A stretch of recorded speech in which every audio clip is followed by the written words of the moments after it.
हम लोग का था किसी इंडक्टर का चार्जिंग और डिस्चार्जिंग हमने देखा था, और मैंने आपसे वादा किया था कि किसी कैपेसिटर की चार्जिंग और डिस्चार्जिंग को देखेंगे, और वो भी प्रैक्टिकल वैल्यू के साथ, यानी कि हम लोग प्रैक्टिकल। तो यदि आप देख रहे हो तो मेरे हाथ में जो है ये, इसको ही हम कैपेसिटर बोलते हैं। दिस इज द कैपेसिटर, और इसकी कैपेसिटर है, कैपेसिटर आप क्या देखे होगा, जो भी आपके यहाँ फैन है, जो भी सीलिंग फैन है, या जो भी टेबल फैन होता है, या जो भी सिंगल फेस इंडक्शन मोटर है, उन सब में हम जो है कैपेसिटर रन है। तो यदि कैपेसिटर रन है तो उसको हम लोग ये कैपेसिटर यूज करते हैं, अलग अलग रेटिंग की कैपेसिटर। देखिए रेटिंग में देखिए सिग्ना तो कंपनी का नाम है, ठीक है, जिसने इसको मेड किया है। नाउ देखिए 3.15 क्या है ये, 3.15 MFD प्लस माइनस 5% टॉलरेंस है, यानी कि ये वैल्यू क्या है, ये आपको मेगा फैराड दे रखा है, यानी क्या है, वो इसकी यूनिट है। कैपेसिटर जो है, कैपेसिटर की जो यूनिट होती है, कैपेसिटर एक्चुअली क्या है, कैपेसिटर एक डिवाइस है, और इसकी जो प्रॉपर्टी है उसे कैपेसिटेंस बोलते हैं, और उसकी जो कैपेसिटेंस वैल्यू है वो दे रखा है। फिर दिया आपको 440 VAC, यानी कि 440 वोल्ट एसी पे ये ऑपरेट कर सकता है, एंड 50 हर्ट्ज, और फ्रीक्वेंसी 50 हर्ट्ज दिया है, या और टेम्परेचर मैक्सिमम 85 डिग्री सेल्सियस जो दिया हुआ है, ये विथ स्टैंड कर सकता है। तो ये रहा रेटिंग के बारे में, किसी एक इस प्रोडक्ट की रेटिंग के बारे में। हमारा वो जानना नहीं है, हमारा जो आज का फंडा है, आज का जो सेशन है एक्चुअली, वो है चार्जिंग एंड डिस्चार्जिंग। चार्जिंग बोले तो कैसे ये चार्ज होगा, एनर्जी कैसे स्टोर होगा, मैं एनर्जी स्टोर करके दिखाऊंगा इसमें। Charging and charging and discharging of capacitor, इसको हम कैपेसिटर बोलते हैं। आम भाषा में इसको हम कैपेसिटर ना कह के हम लोग इसको कंडेंसर भी कहते हैं। आमतौर पर मैक्सिमम लोग इसे कंडेंसर भी बोलते हैं, या इसे हम कैपेसिटर भी बोलते हैं, ठीक है। तो कैपेसिटर हम लोग मैथमेटिकल मतलब फिजिक्स के लैंग्वेज में से कैपेसिटर ही बोला जाता है। तो इसकी चार्जिंग को देखते हैं, इसके डिस्चार्जिंग को देखते हैं। यानी चार्जिंग बोले तो इसमें हम एनर्जी देंगे, और ये एनर्जी को अपने में स्टोर कर लेगा, और उस एनर्जी को हम फिर से डिस्चार्ज करेंगे। तो चलिए, अभी आपको दिख नहीं रहा है, लेकिन मेरे पास एक एक्सटेंशन बोर्ड है जिसमें 220 वोल्ट AC आया हुआ है। हम 440 वोल्ट रेटिंग दिया हुआ है, यानी कि विद इन लिमिट ही हम लोग एक 220 वोल्ट का AC लिए हुए हैं। मैं देखिए इसको चार्ज करूंगा, जैसे ही चार्ज करूंगा ये अपने में एनर्जी स्टोर कर लेगा, और इसको डिस्चार्ज करने के लिए हम क्या करेंगे, इसको किसी सर्किट में हम जोड़ देते हैं, या यूं कहें कि इसको यदि हम इसको कनेक्ट कराएं तो क्या होगा, ये जो वायर का रेजिस्टेंस है, या जो हीट उत्पन्न हो रहा है, हीट भी क्या होता है, I2R लॉस ही होता है ना, तो हीट उत्पन्न हो रहा है, तो उससे इसका लॉस हो जाएगा, जो भी एनर्जी इसमें स्टोर हुई थी वो लॉस हो जाएगी। तो loss of the process of energy is called discharging, and accumulation of the energy is called charging. यही तो चार्जिंग है। तो अभी देखिए मैं इन दोनों एंड्स को जो है प्लग इन कर रहा हूं, और प्लग इन देखिए अभी कुछ नहीं हो रहा, आप देख सकते हो कोई चार्ज नहीं है, एक्चुअली इनिशियली इट इज अनचार्ज।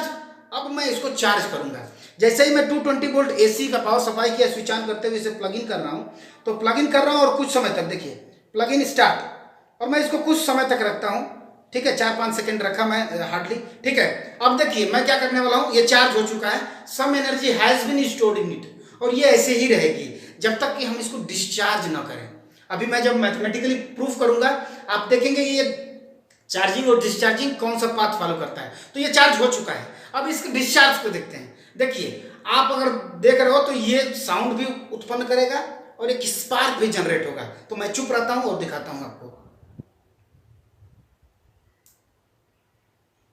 उम्मीद है आवाज सुनाई दी होगी। मैं इसको फिर से चार्ज करता हूं, फिर से मैं आपको दिखाता हूं, ठीक है, ठीक है। It will keep on doing that. आपके पास भी सिंगल फेस इंडक्शन मोटर है, या कुछ भी है आपके घरों में, आपके उसमें कंडीशन जरूर लगा होगा, उससे आप भी इस जो है प्रैक्टिकल को कर सकते हो, देख सकते हो, ठीक है। यदि ये नहीं लगा होगा, यदि ये नहीं लगा है, तो फिर वो पंखा चलेगा ही नहीं, सिंगल फेस इंडक्शन मोटर, ठीक है। देखिए,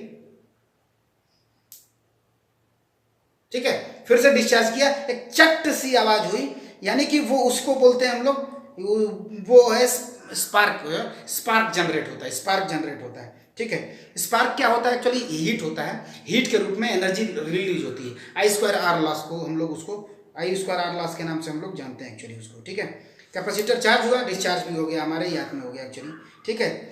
चार्ज होने के बाद आप दोनों को एक साथ नहीं छुएंगे, precaution is to be taken, ठीक है। दोनों एक साथ आपको नहीं छूना है, नहीं तो फिर आपको झटका लग जाएगा, जो भी एनर्जी चार्ज है सब आप ही पर रिलीज हो जाएगी। तो पॉइंट इज वेरी सिंपल। अभी आप देखिए, उम्मीद है आप ये दिखेगा आपको। वेल, एनर्जी लॉस, तो ये डिस्चार्ज हम कर रहे थे और उससे पहले चार्ज कर रहे थे। तो उम्मीद है प्रैक्टिकल हो चुका है।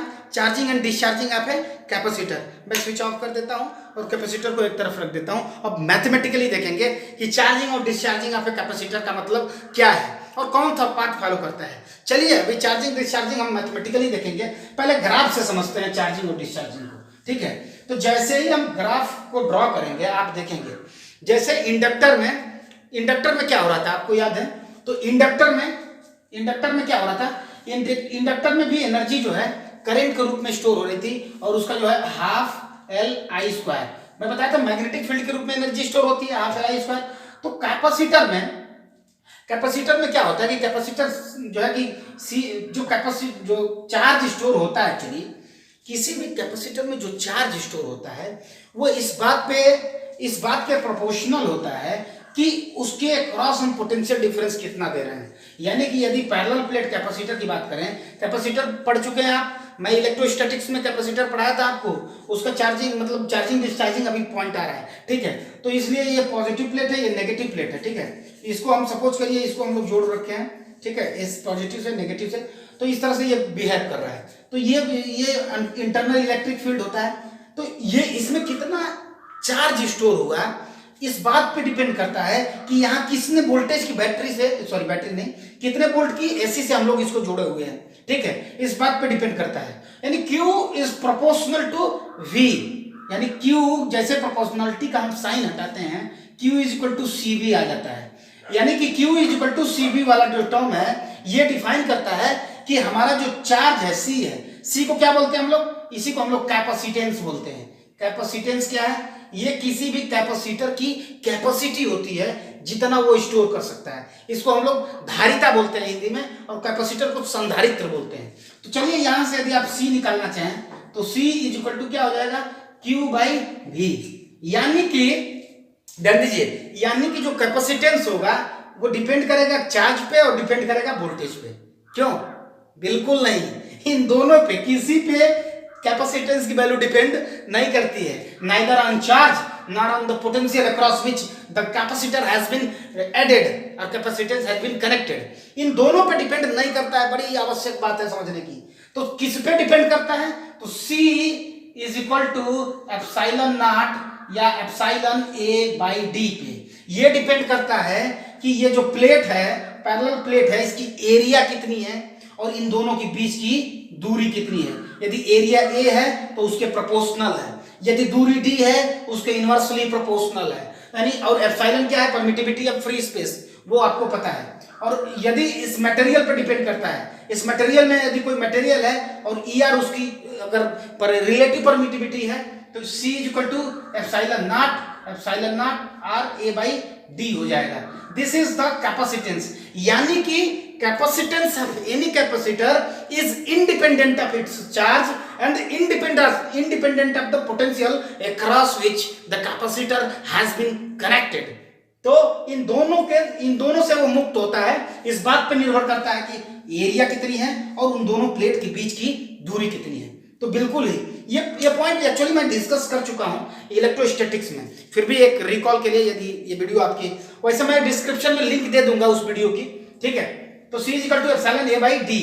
अब एक बात और बिल्कुल खास बात, आप में से किसी ने हमसे पूछा नहीं कि ये AC से ही कनेक्ट क्यों कर रहे हैं, DC से कनेक्ट क्यों नहीं किया जा रहा है। क्या हम DC से भी कनेक्ट कर सकते हैं इसको DC से? आप कनेक्ट करने को कर सकते हैं, लेकिन उसका फायदा भी तो होना चाहिए।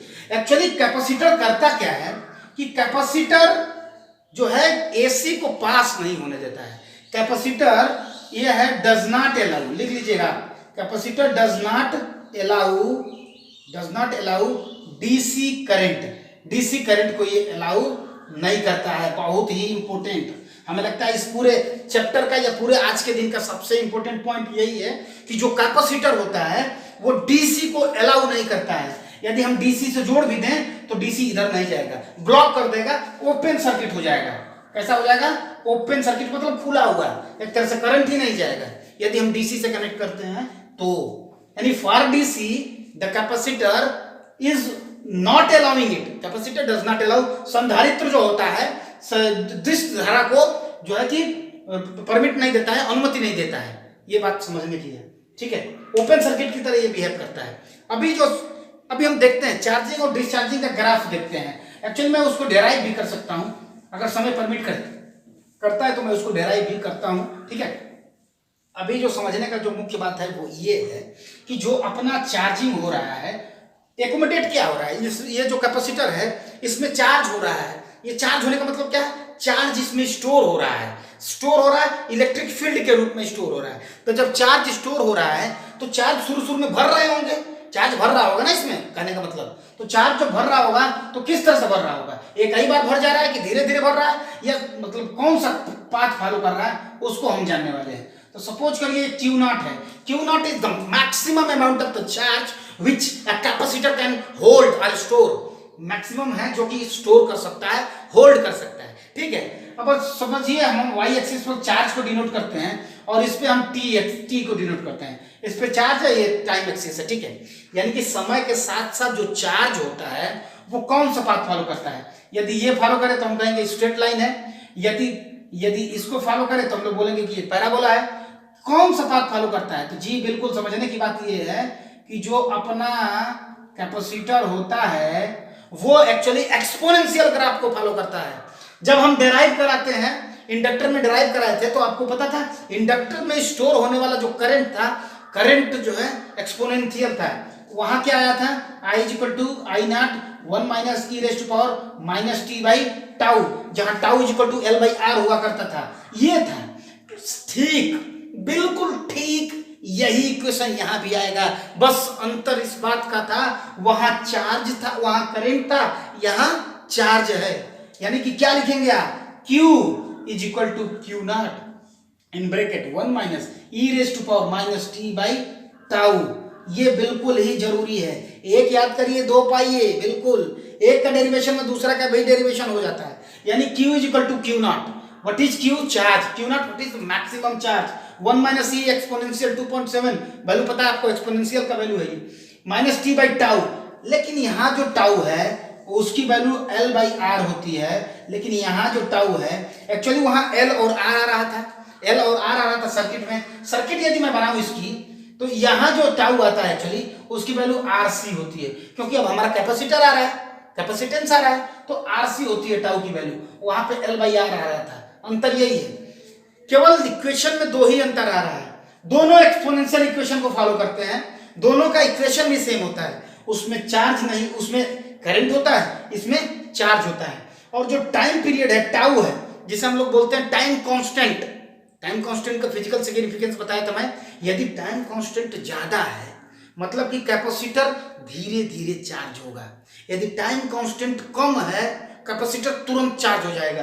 देखिए ये किसी कैपेसिटर का टाइम कांस्टेंट है और ये इतने चार्ज होने में समय लगाया, ये टाइम एक्सिस है ना, यानी सपोज करिए यहां तक वो मैक्सिमम चार्ज हो गया। यदि टाइम कांस्टेंट कम है, ये देखिए अब एक नया ग्राफ को फॉलो करेगा ये, और ये जल्दी से चार्ज हो जाएगा, समझ पा रहे हैं। यानी कि सपोज करिए पहले T1 लगा रहा था, अब T2 लगा रहा है, तो कितना जल्दी चार्ज हो गया। ऐसा क्यों हुआ, क्योंकि उसकी RC की वैल्यू कम रही होगी। RC बोले तो टाउ, टाउ बोले तो टाइम कांस्टेंट।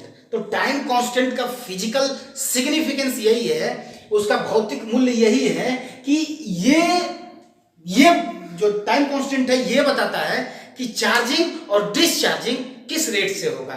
यदि उसकी वैल्यू कम है चार्ज जल्दी से होगा, डिस्चार्ज भी जल्दी से होगा। यदि टाइम कांस्टेंट की वैल्यू ज्यादा है चार्ज होने में भी टाइम लगाएगा और डिस्चार्ज होने में भी टाइम लगाएगा, ठीक है। ये इक्वेशन रहा, I = I नॉट 1 - e/t/τ, और टाउ की वैल्यू यहाँ पे बदल जाती है RC। यदि मैं इक्वेशन बनाऊं इसकी, ये चार्जिंग की कंडीशन बताया, यदि इक्वेशन बनाऊं तो एक हम लोग रेजिस्टिव ले लेंगे, एक कैपेसिटर ले लेंगे और ये बना देंगे। और सपोज करिए हमने इसको एक बैटरी से जोड़ रखा है, ठीक है, एक बैटरी से जोड़ने का प्रबंध बना रखा है, ठीक है, कुछ इस प्रकार से। Let us see this is what we are trying to do, ठीक है, व्हाट वी आर डूइंग। इसको हम किसी बैटरी से जो है जोड़ देते हैं, ठीक है, ये रहा, ठीक है, ये पोटेंशियल है, ये जो एंड है अगर हम ए से जोड़ते हैं, अगर इसको हम ए से कनेक्ट करते हैं तो ये चार्ज होना शुरू कर देगा, कैपेसिटर चार्ज हो जाएगा। जैसे ही हम 20 ए को हटा के चार्ज हो जाएगा, जैसे ही चार्ज होगा तो कितना होगा, इसके अक्रॉस कुछ पोटेंशियल आएगा, इसके अक्रॉस पोटेंशियल कितना आएगा। अब बताइए किसी कैपेसिटर के अक्रॉस पोटेंशियल कितना आएगा। अभी मैंने डिस्कस कर दिया था, क्या था, Q equal to C V, तो V इक्वल टू क्या हो जाएगा, V equal to C by Q, यानी V equal to C by Q.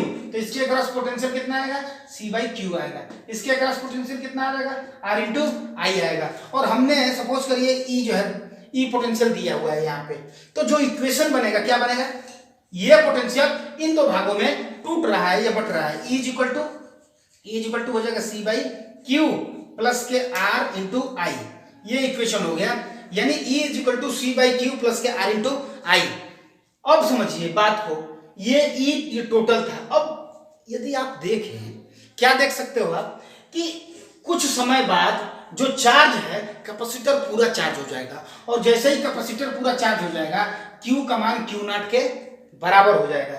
यानी कि जैसे ही पूरा चार्ज हो जाएगा, अब जो पूरा पोटेंशियल है, जैसे ही पूरा चार्ज हो जाएगा क्या हो जाएगा, जैसे ही पूरा चार्ज हो जाएगा कैपेसिटर पूरा हो जाएगा चार्ज, तो अब जो है कि कोई करंट जो है इसमें जाएगा नहीं, ठीक है, कोई करंट नहीं जाएगा। बोले तो कोई करंट नहीं जाएगा, बोले तो यहाँ पे यदि I इक्वल टू 0 हो जाएगा। एक्चुअली क्या है कि जो हमने यहाँ AC कनेक्ट किया हुआ है, आप इसको DC कनेक्ट कर दो। अब प्रश्न आता ये है आपके दिमाग में कि आप ही ने तो बताया कि DC से कनेक्ट नहीं करेंगे। DC से कनेक्ट करने का मतलब चार्जिंग तक तो कनेक्ट होगा ना, यानी कि यदि हम कनेक्ट करें तो ये चार्ज करेगा इसको, उसके बाद सर्किट ओपन हो जाएगा। समझिए अंतर क्या है, डीसी को पास नहीं करेगा मतलब क्या, चार्ज स्टोर हो जाएगा, उसके बाद ये डिसकनेक्ट हो जाएगा, सर्किट ओपन की तरह बिहेव करेगा। डीसी से हम कनेक्ट कर सकते हैं, मैं बताया था कनेक्ट कर सकते हैं, डीसी से कनेक्ट कर सकते हैं, ये चार्ज होगा, सर्किट ओपन हो जाएगा, ठीक है। तो अभी E इक्वल टू क्या हो जाएगा, C by Q into R into I. अभी I बराबर 0 हो जाएगा, I बराबर 0 हो जाएगा, और E इक्वल टू हम लोग लिख सकते हैं, क्या लिख सकते हैं, E जो E वैल्यू है, ये Q की वैल्यू Q नॉट हो जाएगी, यानी कि E equal to C by Q not हो जाएगा। दिख रहा है कि नहीं दिख रहा है आपको, ठीक है। मैं इसको इरेज करता हूँ, उम्मीद है ये पॉइंट आप समझ चुके होंगे, ठीक है। मैं बता रहा हूँ आप कैसे डिराइव करेंगे, डिराइव करना आपका काम है, आप कर लीजिएगा, ठीक है।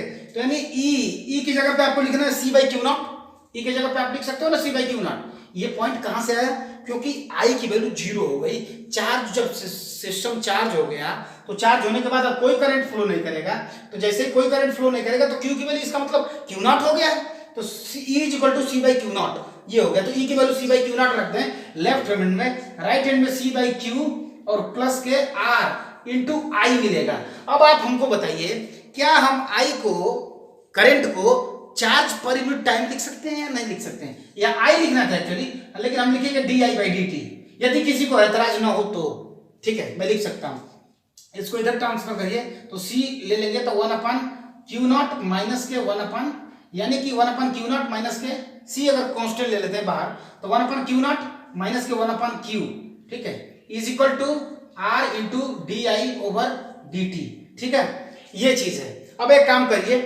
I का जो टर्म है, एक DQ, आपको बताना चाहिए कि इधर गलती हो रही है, ठीक है, ये DQ है ना, actually charge per unit time is called current, इसलिए हमने करंट को यहां से इसको रिप्लेस कर दिया। अब DT यहां ले, चार्ज को उधर ले जाएंगे, चलिए, तो क्या हो जाएगा, RC इधर आ जाएगा, R एंड C, ठीक है। अभी कुछ एरर हो रहा है हमें लग रहा है, ठीक है। Q इक्वल टू क्या होता था, V equal to Q equal to CV था, Q इक्वल टू CV, तो V equal to Q by C था, V equal to Q by C था ना, एक्चुअली मैं वही सोच रहा था, यहाँ कहीं एरर हो गया था, ठीक है। V equal to Q by C, तो यहाँ Q नॉट बाई C और यहाँ पे Q बाई C, ठीक है, इधर Q बाई C, ठीक है, आप देख लीजिएगा थोड़ा सा, ठीक है, Q बाई C, तो इधर आप अगर आप लेंगे, यदि कॉमन लेते हैं इसको, let it be transfer into left hand, तो 1 by C in bracket Q not minus के Q, ये मिल जाएगा आपको। अब एक काम करिए, DT को इधर ले आइए और DQ को उधर ही रहने दीजिए, तो क्या मिल जाएगा आपको, तो DQ इधर DQ रहेगा, ठीक है, DQ upon Q not minus के Q, मैंने इसको इसके नीचे भेज दिया और इसको इसके नीचे भेज रहा हूं, यानी is equal to DT upon RC, ये टर्म मिला। अब आप काम करिए, अब आपका काम है दोनों साइड इंटीग्रेट कर दीजिए, इसको भी इंटीग्रेट करिए, इसको भी इंटीग्रेट करिए। इसको इंटीग्रेट करेंगे तो क्या मिलेगा, माइनस लॉग Q एक मिनट में बता देता हूँ क्या मिलेगा, माइनस लॉग यानी क्यू नॉट माइनस क्यू मिलेगा, ठीक है, इज इक्वल टू, अब ये बताइए t के रिस्पेक्ट में हम इंटीग्रेट कर रहे हैं, t का कोई टर्म ही नहीं है यानी कि कांस्टेंट हो जाएगा, इसको बाहर ले लीजिए 1/RC into T, 1/RC into T plus एक कांस्टेंट ले लीजिए k। अब आप काम करिए, मैं डिराइव कर ही देता हूँ चलिए, ठीक है, ताकि आपको भी आसानी हो जाए, ठीक है। अभी मुझे पता चला कि 20 मिनट हो गए हैं, ठीक है, तो अभी मेरे पास समय है, ठीक है, यानी लॉग इधर माइनस था, minus log Q not minus Q is equal to 1/RC into T plus K. अब एक काम करिए, इस इक्वेशन में से हम के की वैल्यू निकालेंगे। समय जब टी था यानी एट स्टार्टिंग, समय जब अभी शुरू नहीं हुआ था, तो ये बताइए कि कैपेसिटर शुरू में क्या था, डिस्चार्ज था, यानी कि क्यू की वैल्यू कितनी थी, 0 थी। इस इक्वेशन में रख दीजिए तो जरा, इस इक्वेशन में जैसे बारे क्यू की वैल्यू 0 रखेंगे, minus log Q not is equal to T बराबर 0 रखिए, के की वैल्यू मिल जाएगी, तो के की वैल्यू मिल जाएगी माइनस लॉग क्यू नॉट, ये मिल जाएगी। मुझे उम्मीद है आप सबको ये समझ में आ रहा होगा, ठीक है। इस इक्वेशन में रखिए minus of log Q not minus Q is equal to ये वाला equation 1/RC into T, 1/RC into T plus K की वैल्यू क्या है भाई, आपके वाली ही माइनस के लॉग क्यू नॉट। अब एक काम करिए, बिल्कुल एक काम करिए, एक काम ये करिए, इसको इधर भेज दीजिए, इसको इधर ही रहने दीजिए, तो minus 1/RC into T is equal to, इसको इधर भेजा, इसको इधर भेजा, ये वाला पॉजिटिव हो जाएगा, जैसे ही पॉजिटिव होगा मिल जाएगा आपको लॉग समझिए Q not minus Q minus के लॉग क्यू नॉट, ठीक है। ये वाला टर्म मैं मिटा दूं, कोई इशू नहीं होना चाहिए। For your convenience only I am going to just solve it so that आपको कोई इशू ना हो, आपको कोई परेशानी ना हो, ठीक है, क्यू नॉट। अब आप एक समझिए, मैं बताया था, कल भी बताया था, यदि log m minus log n हो तो आप इसको क्या लिख सकते हो अलजेब्रा के फॉर्म में, लॉगरिथमिक के फॉर्म में इसको आप लिख सकते हो लॉग m/n, बिल्कुल लिख सकते हैं, यानी कि हम इसको लिख सकते हैं लॉग, क्या लिख सकते हैं, m/n, यानी लॉग क्यू नॉट माइनस के क्यू अपॉन क्यू नॉट, ठीक है। अब एक काम करिए, माइनस 1/RC इंटू टी, इधर लॉग है इधर लॉग नहीं है, एक्चुअली काम करते हैं लॉग हटा देते हैं, लॉग हटाने के लिए एंटी लॉग ले लेंगे दोनों साइड का, एंटी लॉग लेंगे तो इधर तो लॉग एंटी लॉग कैंसिल हो जाएगा, इधर एक्चुअली क्या ई रेज टू पावर हो जाएगा, ई रेज टू पावर बोले तो क्या आ जाएगा, ई रेज टू पावर यदि बोले तो क्या आ जाएगा उसको देखते हैं, तो आएगा ई रेज टू पावर, इसको यदि मैं लिखूं लेफ्ट में मिलेगा आपको Q not minus Q upon Q not is equal to E raise to power minus T upon RC 1/RC into T, isn't it, बिल्कुल यार, क्यू से डिवाइड अगर करते हैं आप तो क्यू से जैसे ही डिवाइड करेंगे ये सारा काम खत्म हो चुका है, उम्मीद है आप नोट कर चुके हैं, नहीं तो आप बैठ जाकर नोट कर सकते हो, ठीक है। तो यहां से डिवाइड करेंगे तो मिल जाएगा क्यू से क्यू कैंसिल हो जाएगा, 1 माइनस के Q upon Q not, 1 minus Q upon Q not is equal to E raise to power minus T upon RC। अब एक काम करिए, ठीक है, काम कौन सा करना है, इस क्यू नॉट को इधर रहने दीजिए और इसको इधर भेज दीजिए, जैसे भेजेंगे आप इसको इधर इसको उधर तो मिलेगा आपको 1 माइनस, ये माइनस हो जाएगा आके माइनस T/RC और ये जाके उधर प्लस हो जाएगा is equal to Q/Q not, Q not को इधर भेज देंगे तो Q इज इक्वल टू, थोड़ा सा लेफ्ट राइट हुआ है लेकिन आप संभाल लेंगे, Q not in bracket 1 minus E raise to power minus T/RC, और मैंने RC को ही तो बताया था कि आप टाउ लिख सकते हैं, यानी Q is equal to Q not in bracket 1 minus E raise to power minus T/RC, या टाउ लिख लीजिए आप, टाउ क्या है, टाइम कांस्टेंट है। क्या ये वही इक्वेशन है जिसका जिक्र शुरू में आपसे किया गया था, बिल्कुल, करंट का भी यही आ रहा था, इंडक्टर के केस में I is equal to I not in bracket 1 minus E raise to power minus T/टाउ था उसका भी, current in the case of inductor, charge in the case of capacitor, very easy to understand, but what you have to do, you have to have the patience, you should have the patience in order to understand all the concepts, because everything is easy once you are busy, but everything is tough once you are lazy, ठीक है। तो आप busy रहिए, करते रहिए question को, कोई doubt होता है तुरंत बताइए। ये रहा चार्जिंग, टाइम कांस्टेंट RC के बराबर होता है, ये पॉइंट मैं बता चुका था। अब थोड़ा सा हम डिस्कस करेंगे डिस्चार्जिंग के बारे में। चार्जिंग का इक्वेशन डिराइव करना कितना आसान है, डिस्चार्जिंग का इक्वेशन को डिराइव करना भी इससे भी आसान है, क्यों, क्योंकि उस समय तो E की वैल्यू ही 0 हो चुकी है, यानी अभी जो हमने इक्वेशन बनाया था E is equal to Q/C, actually C by Q था कि क्यू बाई सी था, क्यू बाई सी यही बना था ना, is equal to Q by C plus के क्या था, is equal to Q by C plus के आई इंटू आर था, ठीक है। एक्चुअली तो ये वाला जीरो हो जाएगा, केवल यही बचेगा, आई की value D Q by D T फिर से रख देंगे, दोनों साइड इंटीग्रेट कर देंगे, आंसर पा जाएंगे। तो आंसर जो पाएंगे वो क्या पाएंगे, वो रिजल्ट में लिखता हूं। तो जो इक्वेशन आ रहा था इंडक्टर के केस में, डिस्चार्जिंग के केस में क्या था, I is equal to I not in bracket I is equal to I not e raise to power minus T by tau, और टाउ की वैल्यू वहां पे एल बाई आर आता था। क्यों, बिल्कुल ठीक उसी तरह से यहां जो चार्ज की वैल्यू आएगी Q is equal to Q not in bracket की कोई जरूरत नहीं है, एक ही टर्म है, E raise to power minus T by tau, और टाउ की वैल्यू आर सी है। नोट कर लीजिए, ये डिस्चार्जिंग का इक्वेशन है, ये डिस्चार्जिंग का इक्वेशन है। किसके केस में, इंडक्टर के, कैपेसिटर के केस में, ये इंडक्टर के केस में हुआ करता था। एकदम बिल्कुल सेम इक्वेशन है, सेम, बस क्या है वहां चार्ज हुआ करता था और यहाँ पे आपका इंडक्टर चार्ज, वहां करंट हुआ करता था, यहाँ चार्ज है, और टाइम कांस्टेंट की वैल्यू बदल गई है। What is the value of time constant, here RC and there we had L by R, वहां टाउ एल बाई आर था, टाउ की वैल्यू एल बाई आर था, यहाँ पे टाउ क्या है आरसी के बराबर है।